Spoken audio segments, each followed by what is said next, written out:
So slightly concerning.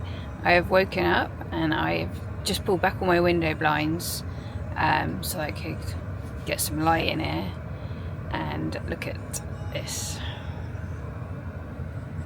There's bloody snow everywhere. So I don't know if my hike's going to still be on. I'm going to go and have some breakfast and check the weather forecast and see if this is even going to be possible today. I will link this hike in my comments or my bio. It's a 6.84 mile hike, and I started it at the bike base, which is a really good place to start it. You can park for free. They don't mind that at all.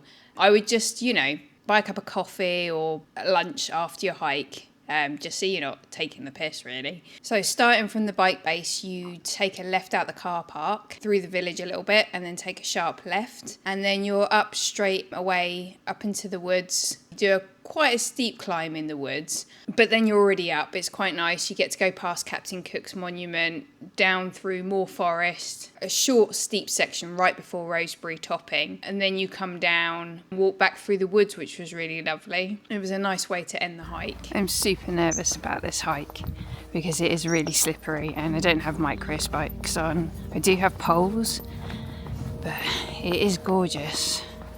Definitely get my poles out though. Just met this really lovely couple who were very nice, and made me feel a bit better about this hike. So yeah, I'm starting to enjoy it now a little bit. Nerves are starting to go.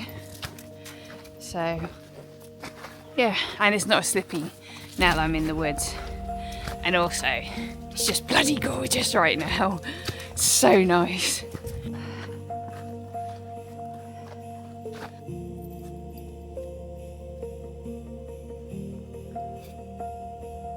Man, this view is so epic. I'll show you, hold on.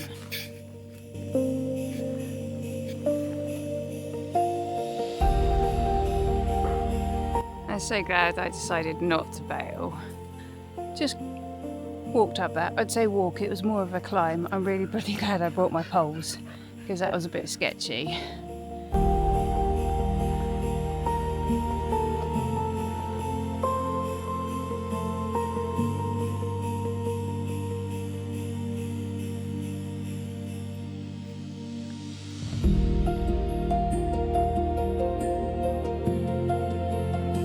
Honestly felt like I was really unprepared for this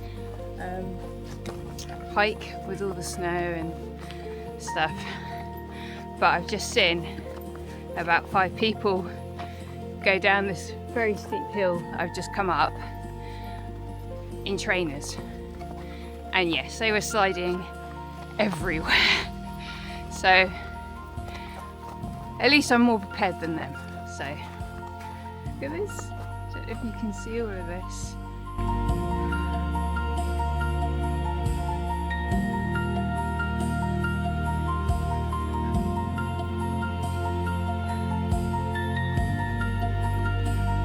So epic. That's so weird. It's literally just rolling in. Wow.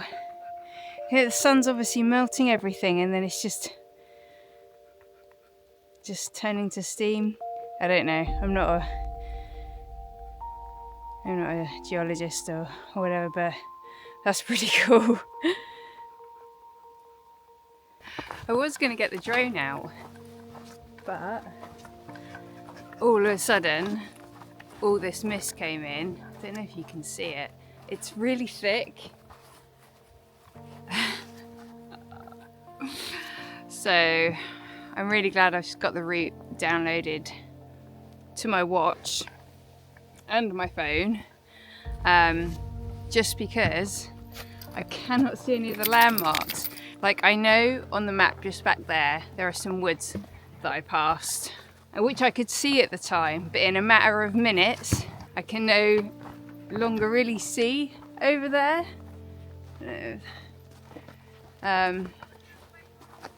So yeah, it's just coming really thick and fast.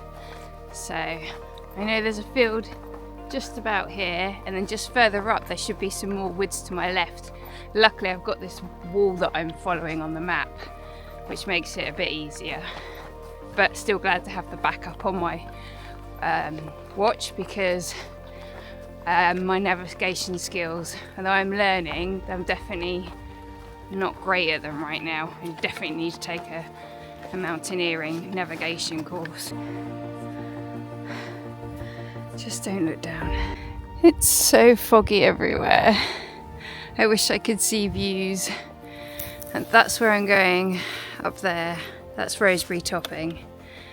So I don't think I'm going to be seeing anything up from the top either, so I definitely am going to have to come back and do this on a day when it's not as foggy. Oh, having said that though, look at that. Made it.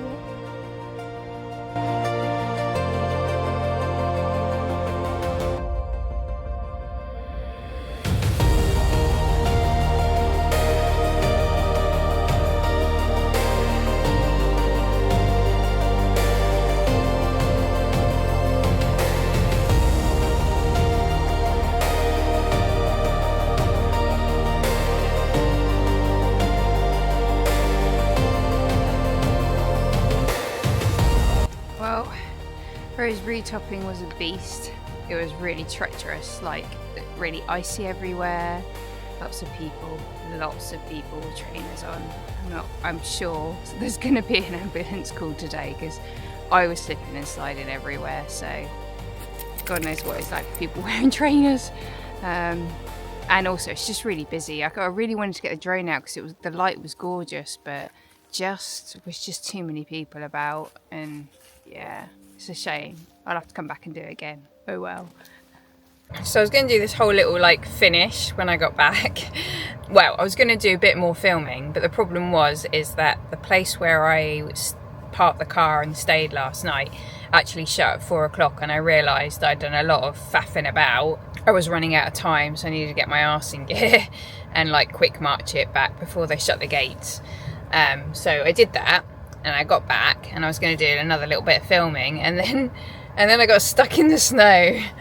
And like I was parked right next to this guy's brand new car that he literally just picked up yesterday. So he was shitting bricks, and I was shitting bricks, and I was just sliding everywhere, and to the back of me was just like a drop down a very large hill, and I couldn't go forward because this guy's brand new car that he just picked up was right in front of me, and I'd slidden like right behind him. So I was like in this really precarious position. Like, it's literally one of my worst nightmares, and I was like anxiety overload. But I don't know how I did manage to stay calm. There was a load of soldiers up in the cafe looking and staring at us, and they weren't very helpful at all, but 4 people did end up helping me get out. They were just really nice, and were like, hard left, hard right, all the way, love. And they were lovely, and they helped me get out. So yeah, and they just took time out of their day, and that was really, really nice of them. So I felt it's a good job that it was a busy car park, because I would have been stuck there otherwise. So now I'm just in the car, and I'm charging the buzz, and eating a picnic because I earned it. So yeah, now I'm going home. Thanks for watching.